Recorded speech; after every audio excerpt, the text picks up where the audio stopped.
What is up, guys? Randomonium here with your patch 6.12 analysis and breakdown. In this video, I'm going to break down all of the changes from the new patch 6.12. They're calling this the ARAM patch, but there's definitely a lot more in this patch than just ARAM changes. So we're going to go over all of it, but I am not that much of an ARAM player, so I'm not going to dwell on the ARAM changes too much. I'm going to focus more on Summoner's Rift and the ranked implications. So Corki looks like he's getting some buffs, which are definitely needed. The Valkyrie cooldown is being changed, and I say changed rather than buffed or nerfed because the cooldown is dropping from 26 seconds to 20 seconds at rank 1, but it's actually going up from 14 seconds to 16 seconds when it's at rank 5. So they've changed it so that instead of the cooldown being reduced by 3 seconds every time you rank up, now it's only reduced by 1 second every time you rank up. So overall, slight buff, but late game your cooldown is actually slightly higher. His E Gatling gun damage is getting slightly increased, and then it's going to tick much faster now. So 16 ticks over 4 seconds.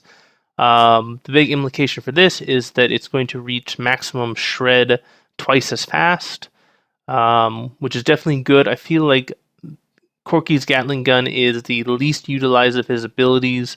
A lot of people really don't pay that much attention to his Gatling gun, and it's a very strong ability. So I'm glad that they're focusing the buffs in that area rather than already buffing his already strong Phosphorus Bomb and his rockets. So I'm curious to see if this is going to change Corki play patterns or change how people build him, because there's a lot more power in his Gatling gun now. So I'm very interested to see how this is going to change Corki, and I'm going to be playing him a lot more in this patch. Fizz hitbox is larger, so it looks like he put on a little bit of weight. And his Seastone Trident damage is down, which is good because Tank Fizz was definitely ridiculously annoying. So I'm glad that they are nerfing that damage on his W. And then it looks like Playful Trickster cooldown has been increased, which is also good because Fizz with max cooldown was just ridiculous. But yeah, that 2 seconds actually is going to hurt him a lot because a lot of Fizz's power is in that Playful Trickster. So I'm really curious to see how much this is going to affect his win rates and his play rates. Shaco looks like he's getting a quality of life buff to help newer players. I don't think this is going to really impact Shaco mains or people who are really experienced with Shaco. But this is going to help people pick him up a little bit easier because it used to be that you really couldn't tell when you were backstabbing someone. So now they've made a change where it shows that the bonus damage from backstab separately when applied. So that's really useful, especially because a lot of people will build things like Static Shiv or Sheen on Shaco, and it's hard to tell when you're actually backstabbing someone. So yeah, I like that. Syndra is getting a buff across the board, so W and E ability power ratio is going up by 0.1. This is probably good. Syndra has definitely struggled a lot since the mage rework, so I'm glad they're giving her some love. Xin base health and health per level is going up. He definitely was hurt really badly from the changes to Devourer. So I'm glad that they're actually giving him a couple of buffs, and I think they're trying to separate him a little bit more from Master Yi and those other kind of attack speed, Rage Blade type champions. So that's good. Zed, it now says that W and R have indicators. I'm not exactly sure how this is going to look in game, so I'm kind of reserving judgment on this change. I'm assuming it's just going to make things easier to tell, which shadow is the real Zed and make his shadows easier to spot so you don't accidentally walk into a Q E combo. But yeah, I'll have to wait and see how this changes Zed. Alright, Infinity Edge and Essence Reaver are getting a flat plus 580 bonus. So what they're doing with these changes is they're trying to make the standard crit builds better for AD carries, because a lot of AD carries are going to this Youmuu's Black Cleaver build now. So I think they're trying to make it so that it's not like you're always going to go Youmuu's Black Cleaver. There are some instances where you want to go Essence Reaver, Infinity Edge, things like that, to kind of diversify builds and things like that. So I like that. I like that they're doing that. And it looks like they're giving flat buffs to Lord Dominik's Regards and Mortal Reminder, so 10 AD for both of those. That's also good because a lot of times I felt like I was giving up a lot of my power trying to go Mortal Reminder or Dominik's Regard, unless the team had like 3 tanks. So I'm glad that they're changing that, because Armor Pen is really, really useful, and I feel like a lot of AD carries don't want to pick up those items because they feel like it really hurts their overall damage. So I'm glad they're making that change. Bilgewater Cutlass combined cost is down, so the reason for that is that you get no stats besides the active. So they're dropping the combined cost from 400 to 250. Yeah, that's fine. And it looks like they are increasing the cost of Gunblade and Blade of the Rune Kings by 150. So the total cost for Gunblade and Rune King are not going to change. So they're going to stay the same, even though Bilgewater Cutlass, the cost is going down. Youmuu's got a 5 AD nerf, which I think is good, because Youmuu's is incredibly strong. You can pretty much build it on a ton of AD carries, and it's really strong. So yeah, that's definitely a justified nerf. Rod of Ages, it looks like they are increasing the combined cost by 100 gold, and they're reducing the percent mana to health conversion. I think these changes are good because Rod of Ages felt really strong. On pretty much any mage that you wanted to scale up on, Rod of Ages really always felt good. It always felt like a good buy. Like, yeah, it might have delayed your power spike a little bit, but it always felt worth it in the end. I still think that Rod of Ages is going to still be really strong, and a lot of mages are going to want to buy it. But they're making it a little bit harder for you to scale up on some of those late game champions now, which is probably a good thing. The Hextech GLP 800, I don't understand the change. Yeah, I understand that they're matching it to Rod of Ages, the changes in Rod of Ages, but nobody even builds this item, so I don't know why they're not buffing it in some other way. I feel like Protobelt outclasses it in every way, shape, and form. So yeah, I think they missed the mark on that. They need to buff that item or rework it somehow. Righteous Glory, same thing. So the percent mana to health conversion got dropped, just like the other 2 items. I still think that Righteous Glory is going to be kind of a niche item. It's not going to be as popular as it was in Season 5. Grasp of the Dying now deals slightly more damage on hit, but the healing on hit has been reduced. This is probably good because you always felt like you were getting really gimped as far as your sustain if you didn't go Grasp of the Dying in top lane. So I think this is going to hopefully encourage a little bit more diversity in the top lane Keystone Masteries.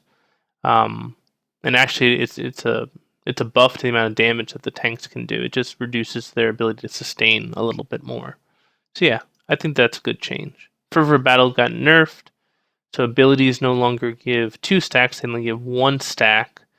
Yeah, I think that's fine. That's fine because some champions that were like 80 caster champions, especially like Lucian, they could stack up Fervor Battle so fast, and it was just a ton of extra damage that they could put out. So yeah, that's a good change. Double-Edged Sword no longer has split effectiveness for range or melee champions. Now it is a flat 3% damage increase and a 1.5% increased damage taken from anyone else. This is really interesting. I actually really like this because pretty much as an AD carry, you would always take Feast instead of Double-Edged Sword. Now this really gives you a choice. Do you want to go for more sustain in lane by taking Feast, or do you want to go for more kill pressure in lane by going Double-Edged Sword? So it's going to be curious to see when you would pick one over the other. So yeah, I definitely like that. Natural Talent getting slightly reworked. It looks like that the total amount at level 18 is not changing. Yeah, I still think that vampirism is still going to be stronger, but maybe this will make people pick up natural talent more often. Be interesting to see. Veterans health, they changed the health per rank from 9 to 10. Like, why even bother? Like, it's still not that useful at all. I would have preferred a different change, like have it scale off of maximum health or something, or have something else. The flat 50 health is just not going to be very helpful for a lot of champions. It's just kind of there. It's nothing really special. All right. ARAM changes, Bard, chime rates down, Nasa's stacks per unit kill are up, Thresh gets more souls, Summoner spell cooldowns are down, Mark Dash, cooldown is down, Snowball Width is down, Clarity restores more mana for you, but less mana for your allies, and the cooldown is down. Movement speed buff from leaving Fountain, okay. Experience has been... Champions now require less total experience to hit level 18, and kills grant less total experience. Okay, so they're just kind of altering the experience pacing a little bit. Gold pacing has also been changed. Health packs give less mana and the respawn time is longer. Terrain changes. Okay. They removed all the Dorian items, Lightbringer, Orb of Winter, Entropy, etc. They reworked some of these items. So instead of being able to buy the Doran's items, you can now buy Guardian's Horn, Guardian's Hammer, or Guardian's Orb. Okay, interesting. And you also have Refillable Potion and Corrupting Potion. And now you can detonate more Poros with Poro Snacks, because you get a second Poro Snack if you kill a turret. Okay, interesting. Slash Remake, I'm really interested to see how this works. So this basically allows you to remake a game if somebody fails to connect, which is always great. I'm hoping that they will expand this and make it more intelligent, because right now the rule set is really strict. Like, the player has to be flagged for at least 90 seconds by the 3-minute mark as AFK. And you can't have a first blood. Yeah, that's really strict standards. And on top of that, if you're Diamond 5 and above, you'll take a loss if the DC player is in your pre-made.